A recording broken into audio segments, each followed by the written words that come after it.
روزانہ جمال کربلا کے عنوان سے کسی ایک ٹاپک پہ گفتگو ہو رہی ہے۔ کربلا خوبصورتیوں کی جگہ ہے، کربلا حسن و جمال کی جگہ ہے۔ شہزادی زینب نے ابن زیاد کے جواب میں انہوں نے اللہ کو کیسا پایا، فرمایا وما رأیت الا جمیلا، میں نے اللہ سے حسن و جمال کے علاوہ کچھ نہیں دیکھا۔ اس لیے کہ ہماری سچی نگاہیں صرف سامنے کی مصیبتوں کو دیکھتی ہیں،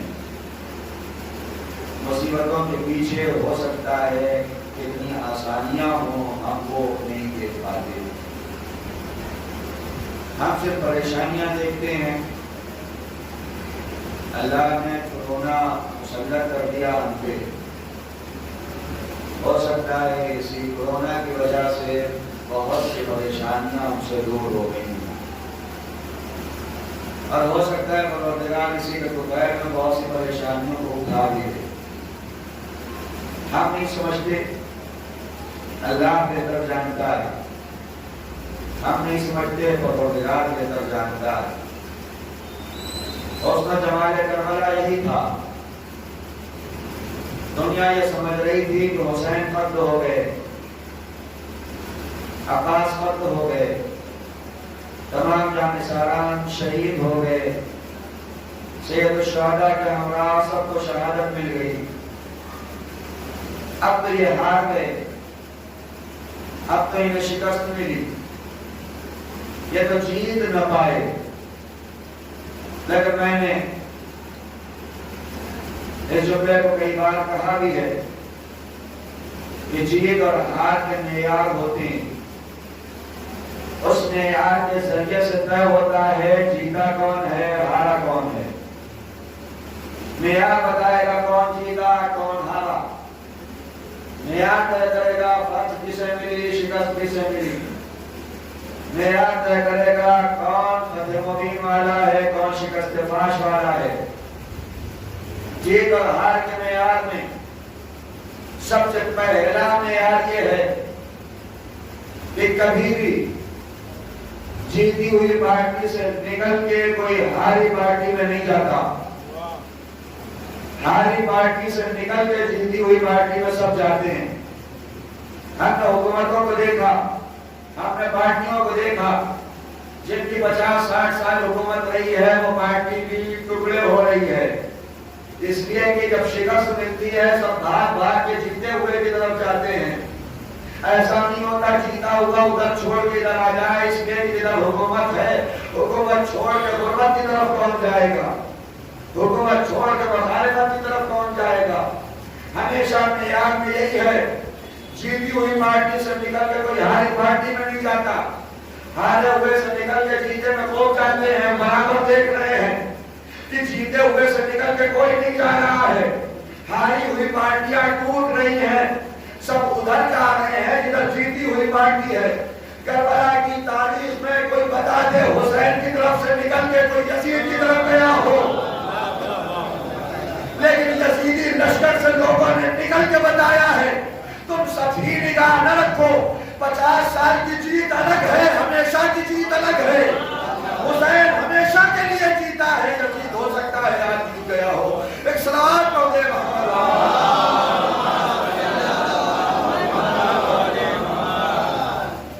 شکست کا معیار ہوتا ہے, فتح کا معیار ہوتا ہے.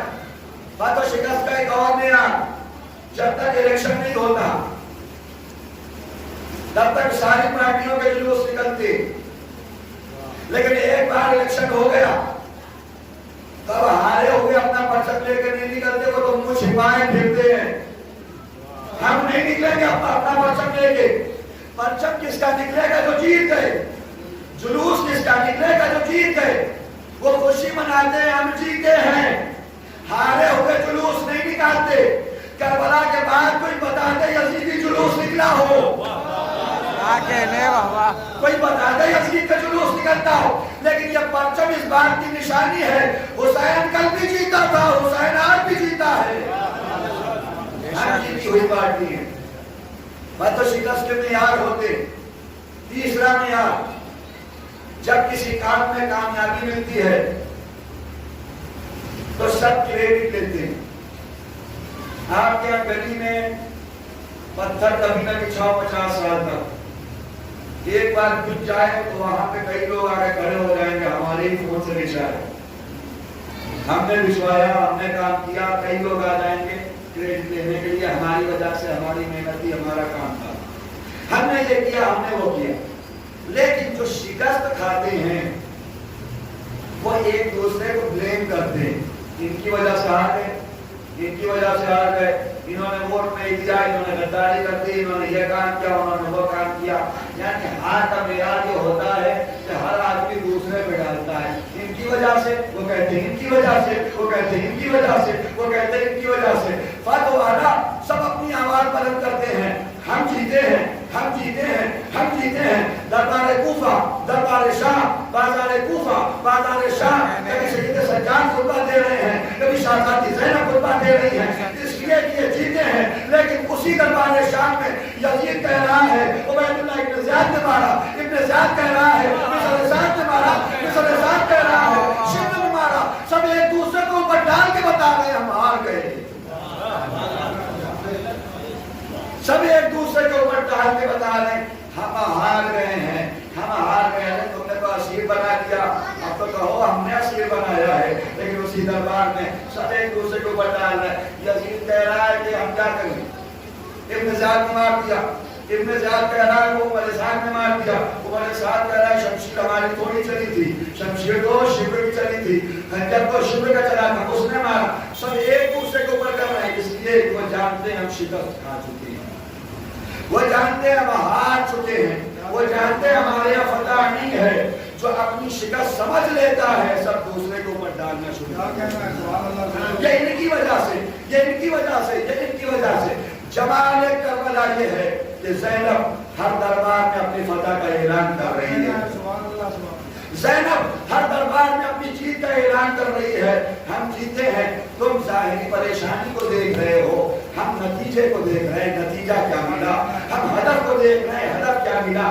اس لیے کہ کبھی بھی جب نتیجہ بڑا ہوتا ہے تو راستے کی پریشانی نہیں دیکھی جاتی، جب ہدف بڑا ہوتا ہے راستے کی پریشانی نہیں دیکھی جاتی۔ بچہ رات رات بھر پڑھ رہا ہے، آئی ایس کی تیاری کر رہا ہے، آپ جائیں اس کی آنکھیں لال ہو گئی، آنکھیں سرخ ہو گئی، اے بھائی بہت پریشان ہو، تکلیف ہوگی، اللہ سے کوئی شکایت، کہے گا اللہ سے کوئی شکایت نہیں، آنکھیں سرخ ہو گئی ہیں، آنکھیں لال ہو گئی ہیں، لیکن اللہ سے کوئی شکایت نہیں۔ اس لیے کہ اس رات کی پریشانی نہ دیکھو، بعد میں جو نتیجہ ملنے والا ہے اسے دیکھو، بعد میں جو رزلٹ ملنے والا اسے دیکھو۔ کوئی پریگننٹ عورت ہے، رات رات میں نہیں سو پاتی، رات رات میں بیدار رہتی ہے، پریشانی ہے، اذیت ہے، آپ اس کے پاس جائیں، اللہ سے شکایت، ایسا کیوں ہو گیا، کبھی شکایت نہیں کرے گی۔ وہ کہے گی تم آج کی پریشانی دیکھ رہے ہو، اس کے بعد کے نتیجے کو دیکھنا، نتیجہ کیا ہے۔ جب نتیجہ بڑا ہوتا ہے راستے کی پریشانی نہیں دیکھی جاتی۔ زینب کہہ رہی وما رأیت الا جمیلا، میں نے اللہ سے جمال کے سوا کچھ دیکھا ہی نہیں۔ زینب آواز دے رہی ہے تم یہ دیکھ رہے ہو گھر والے شہید ہو گئے، لیکن جب ہم مدینے سے چلے تھے یزید کہہ رہا تھا نانا کے دین کو مٹا دیں گے، ہم نے کہا تھا نانا کے دین کو بچائیں گے۔ آج حسین قتل ہو گئے لیکن دربار یزید سے اشہد ان محمد رسول اللہ بتا رہا ہے ہم کامیاب ہو گئے۔ ایک اور سلوات ہو گئے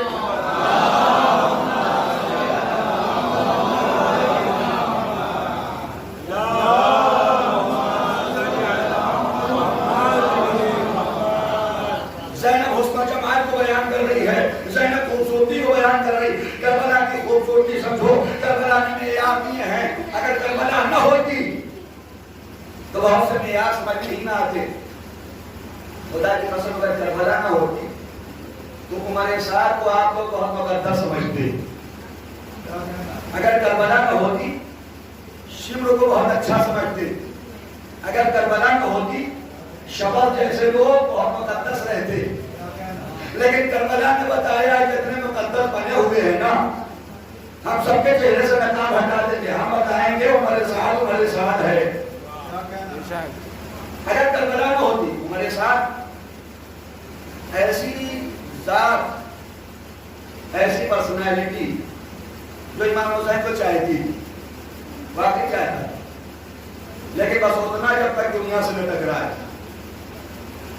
آج جس موضوع کو لے کے چلنا ہے وہ ہے کربلا کا جمال۔ یہ ہے کہ کربلا نے بتایا ہے دنیا کیا ہے، موت کیا ہے۔ اگر محبت دنیا ہے تو محبت آخرت تو نہیں آ سکتی، اگر محبت دنیا ہے تو محبت موت نہیں آ سکتی۔ جو موت سے ڈرے وہی حسین کے خلاف ہو گئے، جنہوں نے موت سے محبت کی وہی حسین کے ساتھ ہو گئے۔ پورے راہ کربلا میں امام حسین نے 13-14 ایسے سینٹنس کہے ہیں جو موت کے متعلق ہیں کہ سمجھ جاؤ موت ہے کیا۔ مولا آواز دے رہے ہیں حیات من الذلہ، ذلت کی زندگی ہم جی ہی نہیں سکتے۔ اور ایسا نعرہ حسین نے دیا ہے، نعرہ کہ حسین کا نعرہ تھا، ہمارا نعرہ نہیں۔ ہم نعرہ لگاتے رہیں جب ضرورت پڑے تو ہاتھ نیچے ہو جائے چھوڑ کے بھاگ جائیں۔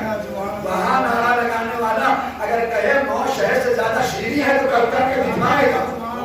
بے شک بے شک وہاں کا نعرہ زبانی نہیں ہے، وہاں کا نعرہ عملی ہے۔ کربلا نے بتایا ہے نعرے کیا ہوتے ہیں، حیات من الذلہ، ایسا نعرہ جو آج تک قوموں کو بیدار کیے ہوئے کوئی نصر اللہ نہیں بول سکتا تھا اگر حسین کا جملہ نہ ہوتا، کوئی نصر اللہ ہمارے سامنے نہ آتا اگر حسین کا جملہ نہ ہوتا۔ ہم نے بتایا ہے ذلت کی زندگی سے عزت کی موت بہتر ہے۔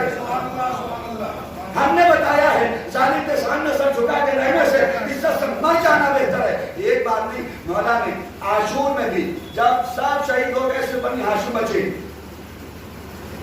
مولا نے کہا صبرن یا بنی الکرام، اے شریف زادو صبر کرو۔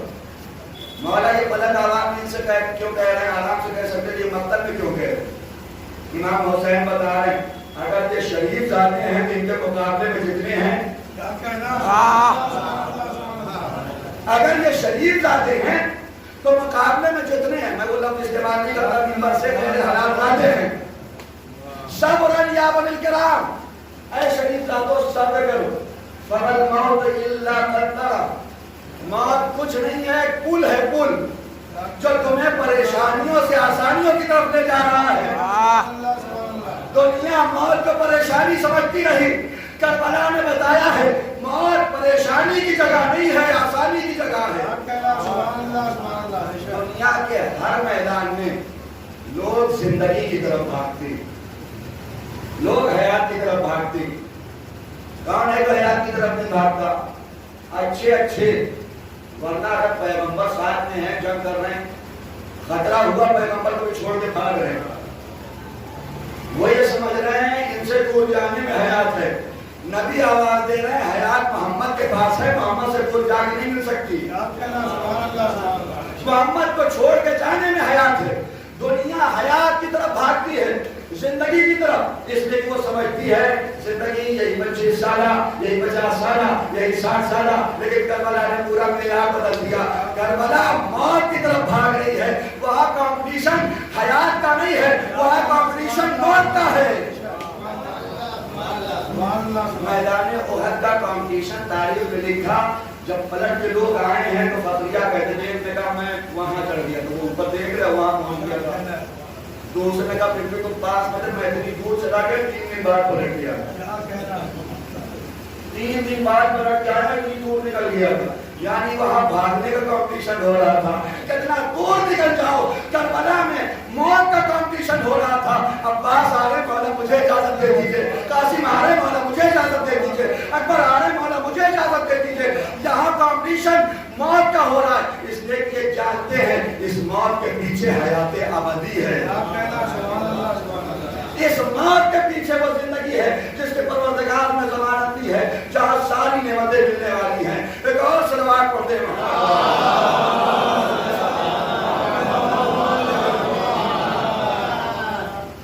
ہم سب موت سے بھاگتے ہیں، اور شاید یہی وجہ ہے کہ اچھے راستے پہ چلتے ہوئے چلتے چلتے آخری میں سوء عاقبت ہو جاتی۔ کربلا نے حسن عاقبت اور سوء عاقبت کو بیان کیا، جہاں جہاں محبت دنیا ہے وہاں وہاں سوء عاقبت ہے، یعنی اینڈنگ خراب۔ کسی بھی سفر میں یہ نہیں دیکھا جاتا ہے اسٹارٹنگ کیسے ہوئی، سفر کا کمال یہ ہے کہ اینڈنگ کیا ہوئی۔ آپ یہاں سے ڈرائیور صاحب بیٹھا کے لے جائیں جامعہ الہ آباد اور جھلوا پہنچے پٹک گرا دیں، آپ اسے شکایت کریں بھائی یہ تو کر دیا، سنبھال کے چلانا چاہیے، کہیے 50 کلومیٹر کا 45 کلومیٹر تو صحیح آ گئے، 5 کلومیٹر تو صحیح نہیں آئے ہیں، شکر کرو۔ میں کہا بھائی جب تک ہدف تک نہ پہنچے، جب تک مقصد تک نہ پہنچے، یہ 45 کلومیٹر کسی کام کا نہیں۔ بچہ 9 مہینے شکم میں رہتا ہے، 8 مہینہ 8.5 مہینہ 8 مہینہ 29 دن بالکل صحیح رہے، آخری دن خراب ہو جائے، سب کیا کہتے ہیں، نتیجہ اچھا نہیں رہا، اس لیے کہ اینڈنگ دیکھی جاتی ہے۔ اینڈنگ کیا ہے؟ اس زمانے میں بہت سے پہلے اچھے والے تھے، لیکن اینڈنگ خراب ہوئی، اور کیسی کیسی تاریخ میں کچھ ایسی داستانیں لکھی ہیں جسے بیان بھی نہیں کیا جا سکتا ہے، کیسے کیسے خراب۔ میں نے کئی مجلس میں کہا جو زبیر کا تذکرہ کرتے ہیں، جب امام علی کے گھر پہ حملہ ہوا ہے، زبیر ان چنندہ افراد میں تھا جو امام علی کے گھر میں تھے، لیکن اینڈنگ کیا ہوئی؟ سوء عاقبت، اس لیے کہ محبت دنیا آ گئی۔ محبت دنیا انسان کو کہیں کا نہیں چھوڑتی۔ قرآن کہہ رہا وَالْعَاقِبَةُ لِلْمُتَّقِينَ، عاقبت متقین کی ہے اور یہ تو دنیا کی نہیں ہے۔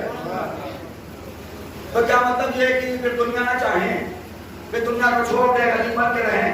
اسلام نے کبھی یہ بھی نہیں کہا غریب بن کے رہو، اسلام یہ کہتا ہے پیسے والے بنو، اس لیے کہ کسی کے اگر 2 بیٹے ہوتے، ایک فرما بردار ایک نافرمان، تو بات یہ چاہتا ہے کہ فرما بردار بیٹا ہے ہمارے مال سے وہ زیادہ استفادہ کرے۔ اللہ کے 2 بندے ہیں، ایک ماننے والے ایک انکار کرنے والے، اللہ چاہتا یہ ہے ہماری نعمتیں وہ قرب کرے جو ہمیں مانتے ہیں، لیکن 2 شرطوں کے ساتھ۔ دیکھو کہاں سے آ رہی کہاں جا رہی ہے، آئے اچھے راستے سے، جائے اچھے راستے پہ۔ ایک شخص آتا ہے امام صادق علیہ السلام،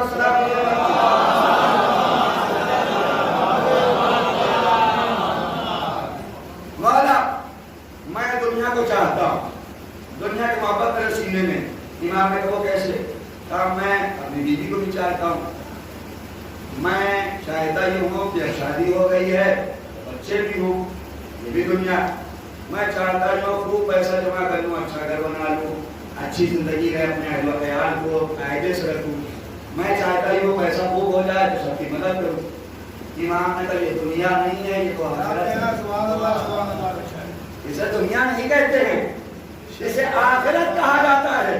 تم یہ سمجھ رہا دنیا ہے، ہدف اچھا ہے تو اسی دنیا سے آخرت بنائی جا سکتی ہے، ہدف برا ہے تو یہ دنیا تمہیں خراب کر سکتی ہے۔ کربلا نے بتایا ہو پہ دنیا عاقبت خراب کر دیتی ہے۔ شمر جنگ صفین میں امام علی کے ساتھ رہا، مخالف فوج سے جنگ کی ہے، شمر زخمی ہو گیا، انسان سے بتایا شمر اسی دن مر جاتا۔ امام علی کا ہمراہ کا مخالف کے خلاف جنگ کر رہا ہے، زخمی بھی ہو گیا تھا اور بہت زیادہ زخمی تھا، لیکن پھر ٹھیک ہوا۔ محبت دنیا ایسی آئی کہ عاقبت دیکھ میں کیا ہوئی، پورا امام علی کے مخالف امام حسین کے مخالف۔ اللہ کی بارگاہ میں دعا کریں پروردگار ہمیں حسن عاقبت دے، ہماری اینڈنگ اچھی ہو، پروردگار ہماری اینڈنگ اچھی ہو، محبت دنیا نہ آنے پائے، دنیا پھر ہمیں چاہے جہاں گھمائے۔ عمر سعد امام حسین کو چاہنے والا، وہ یہ چاہ رہا تھا کوئی ایسا طریقہ نکل آئے حسین بھی ایک ہاتھ پہ رہے، دنیا بھی ایک ہاتھ پہ رہے، دونوں مل جائیں، حسین بھی ملے، حکومت بھی ملے، حسین بھی ملے، شہر بھی ملے۔ آخری دن تک کوشش کر رہا تھا کوئی درمیان کا راستہ نکل آئے، کوئی درمیان کا راستہ نکل آئے۔ شب عاشور امام حسین کی میٹنگ ہوئی ہے، عمر سعد سے پہلے 20 لوگ آئے، لیکن پھر اس میں کچھ کم کیے گئے، 17 لوگ ہٹا دیے گئے، صرف 3 لوگ بچے، امام حسین، حضرت عباس، حضرت علی اکبر، ادھر عمر سعد، اس کا بیٹا حفص ملعون جو اس سے بھی بڑا ملعون تھا، اور اس کا غلام، 3 لوگ گفتگو ہو رہی۔ امام نے عمر سعد کو چاہتے کیا؟ میرے ساتھ آ جاؤ، عمر سعد کو میرے ساتھ آ جاؤ، سب کو چھوڑ دو، پبلک کو چھوڑ دو، جمعیت کو چھوڑ دو، میرے ساتھ آ جاؤ، کامیابی ہے۔ امام نے یہ جملہ صرف عمر سعد سے نہیں کہا، ہر دور کے عمر سعد سے کہا ہے، جس وقت بھی تمہیں سمجھ میں آ جائے جمعیت کو چھوڑ دو، میرے ساتھ آ جاؤ، میں ضمانت دیتا ہوں۔ در حسین ہمیشہ کھلا ہے، یہ در کبھی بند ہوتا ہی نہیں ہے۔ جتنے لوگوں کا در پبلک نے بند کر دیا ہو کہ اب یہ پکا جہنمی ہے، وہ اس در پہ آ جائے، حسین ضمانت دیتا ہے تمہیں جنتی بنائے گا، حسین ضمانت دیتا ہے تمہیں جنتی بنائے گا۔ لیکن اس نے کہا نہیں مولا میں نہیں آ سکتا۔ مولا نے کہاں تک ضمانت دی ہے؟ راہ کربلا میں ہے امام، ایک شخص ہے جس کا نام عبید اللہ ابن عرجوفی۔ عبید اللہ اکبر بد کیسے ہوتی ہے دیکھیے، پوری وہ داستان ہے جو جناب زہیر کی ہے۔ ساتھ میں خیمہ لگ رہا ہے، امام حسین نے اپنے قاصد کو بھیجا، عبید اللہ ابن عرجوفی سے کہو میں ملنا چاہتا ہوں۔ عبید اللہ ابن عرجوفی کے پاس قاصد امام حسین پہنچا، اس نے کہا میں نہیں ملنا چاہتا۔ بتائیں کوئی مبلغ، کوئی آدمی، میں خود ہوں ایک عام انسان، میں کسی کے پاس پیغام بھجواؤں کہ آپ سے 10 بجے ملنا چاہتا ہوں، 12 بجے آپ ملیے، اور وہ کہے کہ نہیں ملنا چاہتے، پوری زندگی نہ ملیں گے اس سے، وہ نہیں ملنا چاہتا ہوں، ہم تو یہی کہیں گے تمہاری کیا اوقات ہے، ہم تو سپر پاور علامہ ہیں، اس سے کیوں میں نے اعتراض کر دیا بہت ہے۔ لیکن حسین زہرا کا لال کریم علی کا بیٹا ہے حسین۔ قاسم نے آگے کہا مولا وغیرہ ہم نہیں ملیں گے۔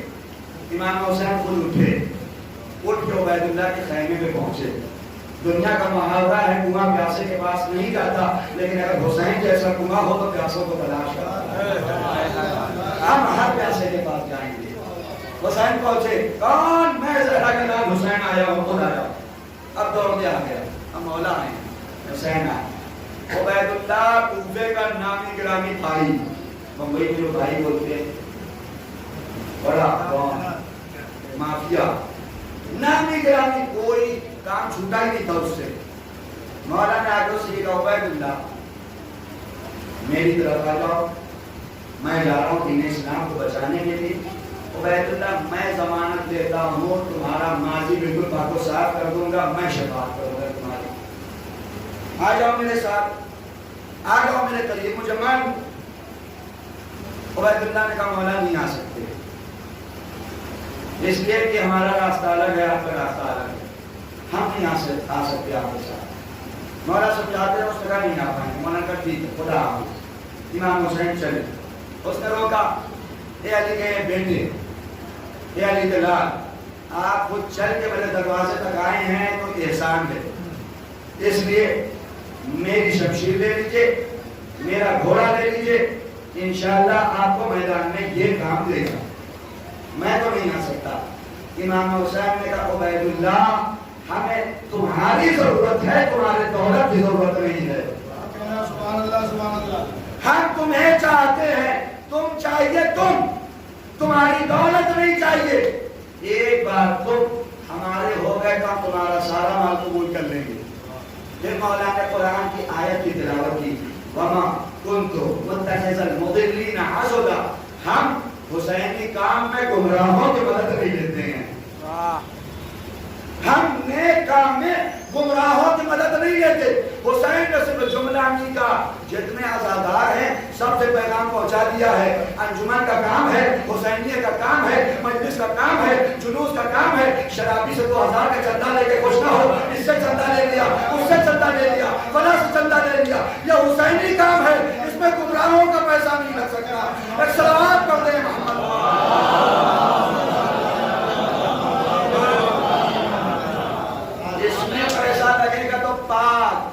اس کا پیسہ نہیں لے رہے. ہم تمہاری شمشیر لے کے کیا کریں گے، ہم تمہارا گھوڑا لے کے کیا کریں گے، ہمیں تمہاری ضرورت ہے، تم لے سکتے ہیں. آگے بات ہوئی. حسین قریب گئے لیکن نہیں آیا. کیوں؟ محبت دنیا. اور آگے لیکن سب الگ الگ کیٹیگری. عمر سعد الگ کیٹیگری کا ہے، یہ عبید اللہ ابن حبیب کی یہ دوسرے گروپ کا ہے. دونوں سیم نہیں ہیں، آپ بھی جانتے ہیں دونوں سیم نہیں. ایک آیا امام حسین کے مقابلے میں لڑا، ایک صرف 7 دن کے مقابلے میں لڑا نہیں. اس سے آگے بھی ایک اور ہے جو اپنی عاقبت بنا نہ سکے. اب ان کی عاقبت کیا رہے وہ پروردگار بہتر جانتا، ہم فیصلہ نہیں سنا سکتے. ترمار ابن عدی ابن حاتم طائی، ہو سکتا ہے پروردگار معاف کر دے، ہو سکتا ہے حسین معاف کر دے. ترمار کوفے سے چلے ہیں، امام حسین سے ملاقات ہوئی. تیرے ماں کے بعد بہت سا اونٹ لمبے سامان لگا ہوا. 28 ذی الحجہ کو امام حسین سے راستے میں ملاقات ہوئی. اس کا مطلب کربلا کے بالکل قریب ہی 2 محرم امام پہنچ گئے. 28 ذی الحجہ کو ایک مقام پر ملاقات ہوئی. تیری ماں نے کہا مولا کوفے کی طرف نہ چاہیے، کوفے کے لوگوں کی زبانیں آپ کے ساتھ اور ان کی شمشیر آپ کی گردن پہ ہے، بہت خطرناک. مولا نے کہا میں بہتر جانتا ہوں. اب پھر نہ امام حسین وہ جملہ کہا تھا دین کسی کو زبانوں پہ ہے زبانی، یہاں وہ جملہ کہا. مولا نے کہا تیری ماں سب کچھ ٹھیک ہے، کوفے والوں کا چھوڑو، اپنا بتاؤ، دوسروں کی بات ہی نہ کرو. لوگ آگے یہی تو کہتے ہیں مولا آپ کے ساتھ وہ نہیں ہے، وہ نہیں. تم اپنا تو بتاؤ، تم ہو کہ نہیں ہو. تم چلو کہ ہمارے ساتھ کربلا. کہا مولا ہم پورے سال کا راشن لے کے چلتے، پہلی محرم آ رہی ہے، سال نیا آتا ہے، 1 محرم سے 29 ذی الحجہ راشن پورا لے لیتے. ذی الحجہ کا یہ آپ دیکھ رہے 70 اونٹ لگے ہوئے ہیں، ہم انہیں جلدی سے یمن پہنچا کے آ رہے ہیں آپ کے پاس. تیری ماں نے دل سے کہا تھا، تیری ماں نے زبانی نہیں کہا، دل سے کہا تھا، طے ہے دل سے کہا تھا. تیری ماں امام علی کا چاہنے والا بھی تھا. کیا مولا آ رہے؟ امام نے کہا تیری ماں جا تو رہے ہو، سورت کے ساتھ آنا، جلدی آنا. تیری ماں دیکھو دیر نہ ہو جائے. جاتے جاتے مولا کہہ رہے، اشارہ کر رہے تیری ماں اب بھی سوچ لو، تیری ماں اب بھی سوچ لو. لیکن گئے، آزوکا پہنچایا یمن، سورت کے ساتھ آئے اور راستے میں پتہ چلا امام حسین شہید ہو چکے. ایک ایسا گروہ. یعنی انسان جب دنیا کی محبت میں گرفتار ہوتا ہے تو کہیں نہ کہیں تھوڑا سا راہ راست سے قدم ڈگمگا جاتی. تیری ماں یہ بھی کہہ سکتے تھے مولا 70 اونٹ کیا ہے، 70,000 اونٹ بھی آپ کے اوپر قربان، ہم اتنا سالسا لے کے چل رہے ہیں، ہو سکتا ہے کربلا میں آپ کا کام دے، اس کو لے کے چلیں گے. لیکن تیری ماں نے نہیں کہا. قافلے حسینی سے لیٹ ہو گئے اور آج تیری ماں کے نام کے آگے شہید کا رقم نہیں لگا. یہ محبت دنیا ہے جو انسان کو روک دیتی ہے. محبت دنیا جب آ جائے تو پھر موت سے محبت نہیں ہو سکتی, پھر موت سے عشق نہیں ہوتا. چوتھا مرحلہ, چوتھا گروہ محبت دنیا کا, جناب حامی ابن عروہ. میں پوری تاریخ کربلا کو بیان کر رہا ہوں, جمال کربلا سمجھیں ہے کیا, کربلا نے کیسے خوبصورتی کو ہمیں بیان کیا. جناب حامی ابن عروہ نام جانتے ہیں, کہاں دفن ہے؟ کوفہ میں. میں کسی ایک آدمی سے اس لیے سوال نہیں کرتا کہ کبھی وہ شرمندہ نہ ہو جائے, عمومی سوال رہتا کوئی بھی بتا دے. کوفہ, کوفے میں دفن. کوفے میں کس کے روضے کے پاس؟ جناب مسلم ابن عقیل کے روضے کے پاس. جناب مسلم کا یہ روضہ اور ایسے جناب حامی کا روضہ. جیسے امام حسین اور حضرت عباس کا روضہ نا آمنے سامنے, ویسے ہی مسجد کوفہ کے پشت پہ جناب مسلم اور حامی ابن عروہ کا روضہ. وجہ ہے, وجہ اس لیے ہے کہ وہ لوگ جو کوفے میں ساتھ چھوڑ چکے تھے وہ الگ ہیں. جنہوں نے توبہ کر لیا, شہید ہو گئے, سلیمان جیسے لوگ, وہ الگ ہیں. توبہ کیا, توابین کہے گئے, لیکن دنیا میں کوئی بتا دے سلیمان کی قبر کہاں؟ 4000 جو وہاں شہید ہوئے, 4000 کی قبر کا پتہ ہے؟ نہیں ہے. امام حسین کے رام انتقامی میں تو شہید ہوئے ہیں, توبہ کر کے شہید ہوئے, ہے کسی کی قبر کا پتہ نہیں. کیوں؟ اس لیے کہ اگر وقت پر حسین کا ساتھ نہ دو گے تو پھر نشان نہ رہے گا. لیکن اگر وقت پر حسین کا ساتھ دو گے, مسلم کا ساتھ دو گے, تو ہو ہی نہیں سکتا جو مسلم کی زیارت کرے گا وہ حامی کی بھی زیارت کرے گا. اگر مسلم زندہ ہے تو حامی بھی زندہ. اتنی عظیم شخصیت حامی. یہاں تک تو میں نے مجلسوں میں خود پڑھا ہے, باقی تو آپ لوگ مجلس سنتے رہتے, ساری داستان سنے ہوئے ہوں. میں نے ابھی تک کسی سے مجلسوں میں یہ نہیں سنا یہ والا. جناب حامی ابن عروہ کا ایک داماد تھا جس کا نام تھا عمرو ابن حجاج یا عمر ابن حجاج, دونوں نام لکھا تھا. واو کے ساتھ تو عمرو پڑھا جاتا ہے جس کو لوگ عمرو پڑھتے ہیں, وہ عمرو نہیں ہوتا, واو کے ساتھ تو اسے عمرو پڑھتے ہیں. واو اگر نہ لگا ہونے کے بعد تو عمر ہوتا ہے. صلوات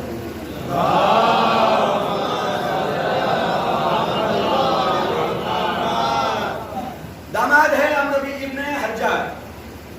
جناب حامی ابن عروہ, جناب حامی کی ایک ہی بیٹی, ایک بیٹی کا مطلب ایک داماد. حامی اپنے قبیلے کے سردار. داماد ہمیشہ سوچتا تھا یہ بڈھے ہیں چلے جائیں گے, سرداری کسے ملے گی؟ ہمیں. ہم یہیں ہیں, گھر کے چشم و چراغ اسی جگہ سے آئے ہوئے, ہم ہی کو سرداری مل جائے گی.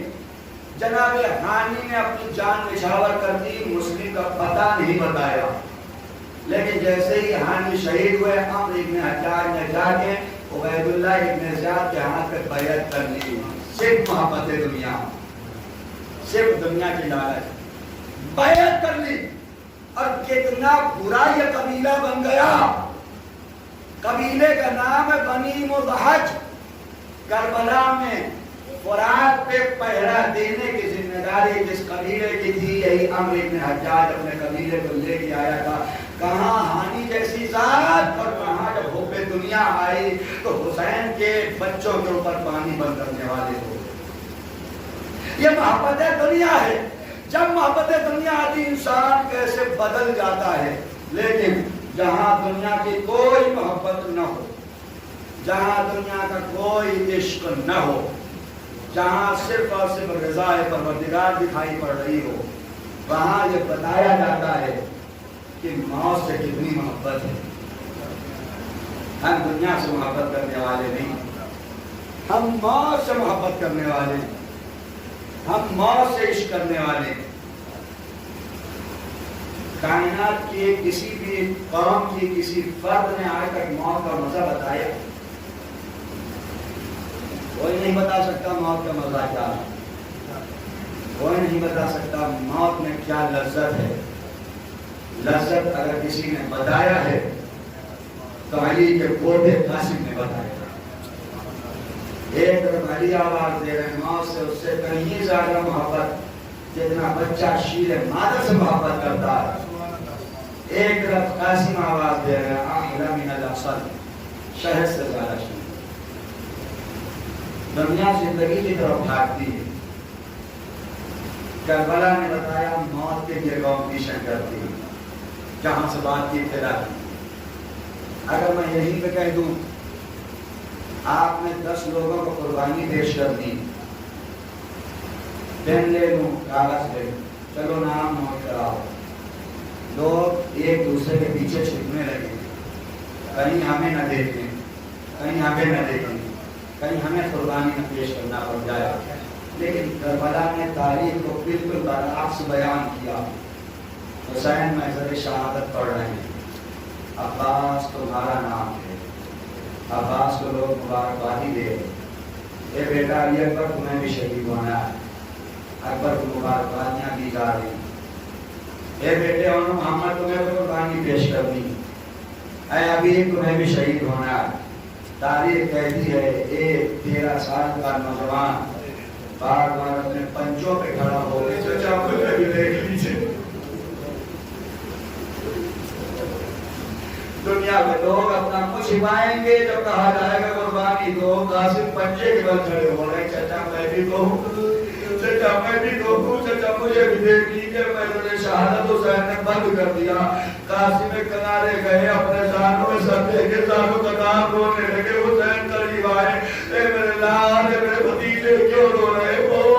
اے چچا اے آقا اے مولا، بہت دنوں سے تمنا تھی کہ میں بچپن میں یتیم ہو چکا تھا، لیکن خوشی اس بات کی تھی چچا نے کبھی یتیمی کا احساس نہ ہونے دیا، یہی امید تھی آپ کے اوپر قربان ہو جاؤں گا۔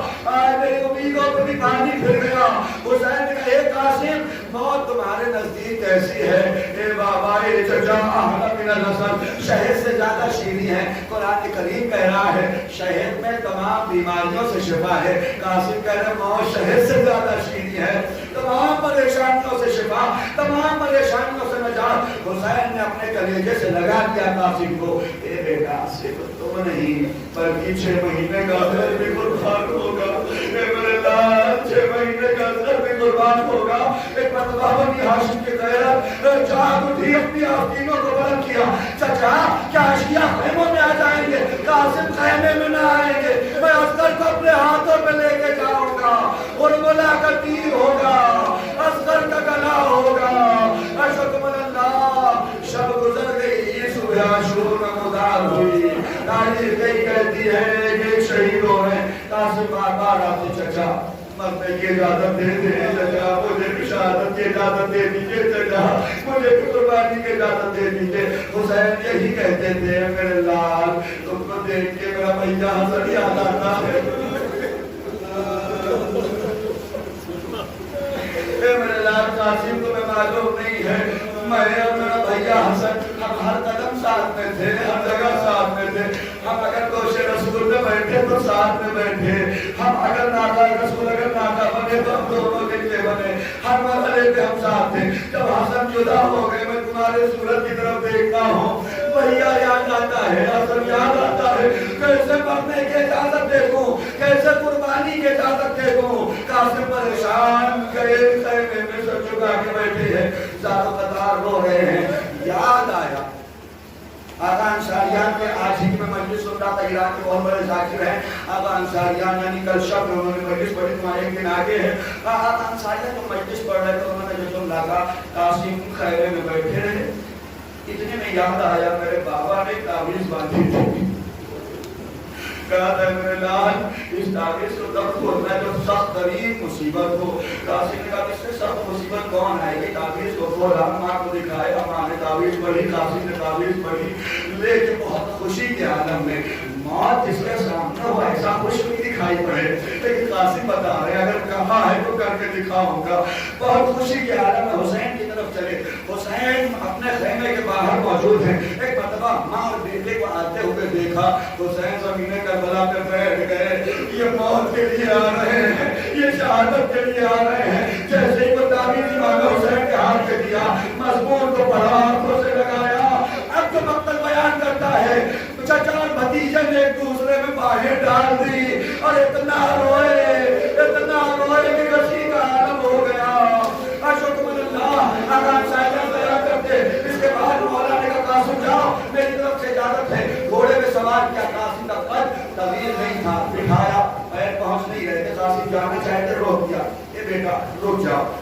قریب آؤ. قریب بلایا, گریبان کو چار کر دیا.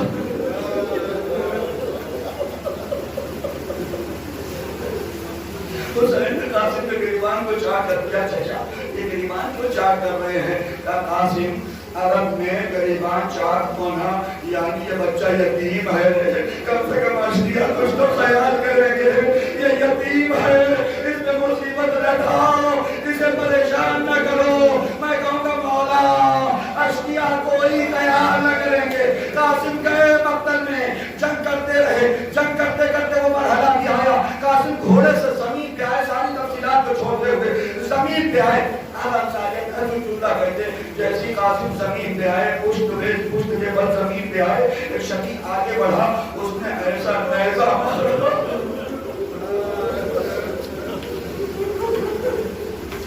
جو قاسم کے شکم میں پیوست ہوا. حضرت قاسم نے نیزے کو نکالا, نیزے کو نکالنا تھا, ایک شکی نے ایسا گرز مارا جو سر پہ لگا. اب یہاں آواز دیا, اے چچا مدد کے لیے آئیے. حسین صورت کے ساتھ دوڑے, عباس دوڑے, ادھر کا لشکر ادھر کا لشکر ادھر. اب بیان یہ کرتے مسائب میں ادھر سے قاسم آواز دے, چچا جلدی آئیے, چچا جلدی آئیے, چچا جلدی آئیے. مقصد کا جملہ ہے, میں نے پہلی بار دیکھا ہے حسین نے قاسم کی جو آخری آواز سنی ہے, حسین نے قاسم کی جو آخری آواز سنی ہے, آخری آواز سنی ہے. دل میں ہاتھ رکھیے گا, ایک چچا ہے جو باپ سے زیادہ محبت کرنے والا چچا ہے, عام باپ سے زیادہ محبت کرنے والا چچا. قاسم کی جو آخری آواز حسین نے سنی ہے وہ یہ تھی, چچا ہڈیاں ٹوٹ گئی.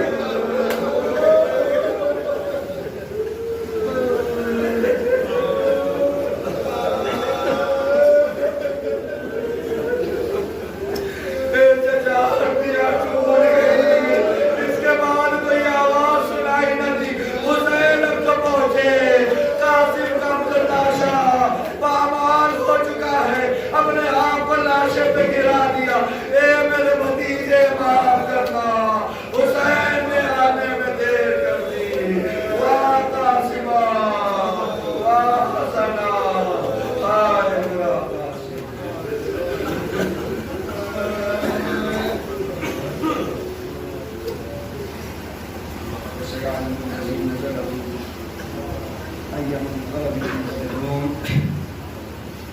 إنا لله وإنا إليه راجعون. رضا لقضائه وتسليما لأمره. بارنا مقدس من زیادہ قبول فرما. جان جا مشیان قدام بجامع الفوار والفوار فرما. ہمیں جو بیمار ان کی بیماری کو دور فرما, ہمیں جو مقروض ان کے قرضوں کو ادا فرما. بدلا تیری بارگاہ میں منتظر دعا ہے جیسا کہ محرم گزارتا ہے ایسا محرم نہ آئے. بلاؤں کو ہمارے درمیان سے اٹھا دے. اس بلا کے ذیل میں جتنے لوگ سازشیں کر رہے ہیں انہیں ہمارے درمیان سے اٹھا دے. ظالم حکومت پر اس پر نافذ فرما. حقیقی وارث حسین امام زمان کے ظہور میں